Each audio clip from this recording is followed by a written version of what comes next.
1886 সালের 1 জানুয়ারি প্রথম কল্পতরু উৎসব শুরু হয়েছিল। এই উৎসব রামকৃষ্ণ পরমহংসদেবের উদ্দেশ্যে পালিত হয়।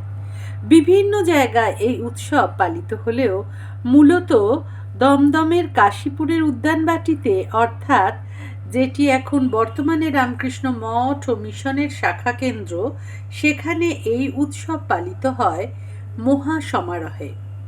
এই উৎসবকে কল্পতরু উৎসব বলা হয়, কিন্তু কেন বলা হয় তা জানতে গেলে আমাদের পুরাণে ফিরে যেতে হবে। হরিবংশ পুরাণে উল্লেখ রয়েছে এই বৃক্ষের কথা। শোনা যায় যে দেবতা ও অসুরদের সমুদ্র মন্থনের সময় একটি বৃক্ষ উঠে আসে, যা অমৃত, লক্ষ্মী দেবী, ঐরাবত, হাতি ইত্যাদির সঙ্গে সমুদ্র মন্থন থেকে উঠে আসে, যাকে বলা হয়ে থাকে পারিজাত বৃক্ষ। পরবর্তীকালে দেবরাজ ইন্দ্র নন্দনকাননে এই পারিজাত বৃক্ষ স্থান পায়।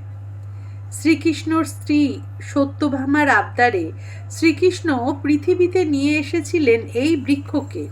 এই বৃক্ষকে কল্পতরু বলা হয় কারণ এই বৃক্ষের কাছে যা চাওয়া হয় তাই পাওয়া যায়। কল্পতরু উৎসবের দিন ঠাকুরের ভক্তরা তাঁকে ঈশ্বরের অবতার রূপে মেনে নেন এবং এই দিন সমস্ত ভক্তদের মনোবাঞ্ছা ঠাকুরের কৃপায় পূরণ হয়েছিল। ভক্তদের বিশ্বাস, এই দিন শ্রী রামকৃষ্ণ এই উৎসব যখন শুরু হয়েছিল তখন ঠাকুর নিজে থাকতেন এই উদ্যানবাটিতে। তিনি নিজেই তখন ক্যান্সারের মতো দুরারোগ্য ব্যাধিতে আক্রান্ত ছিলেন। একদিন বিকেলে ঠাকুর নিচে নেমে এই উদ্যানবাটির বাগানে বেড়াচ্ছিলেন। তার সঙ্গে ছিল তার কিছু গৃহী ভক্ত। প্রায় 30 জন গৃহী ভক্ত ছিল। তার মধ্যে অন্যতম ছিল বিখ্যাত নাট্য ব্যক্তিত্ব গিরিশচন্দ্র ঘোষ। এই সময় ঠাকুর তাকে জিজ্ঞাসা করেন যে তিনি ঠাকুরকে কি বোঝেন। গিরিশচন্দ্র ঘোষ সে সময় হাত জোড় করে বললেন যে ঠাকুর নররূপধারী পূর্ণ ব্রহ্ম ভগবান, যিনি পাপী তাপীদের মুক্তির উদ্দেশ্যে এই পৃথিবীতে নেমে এসেছেন।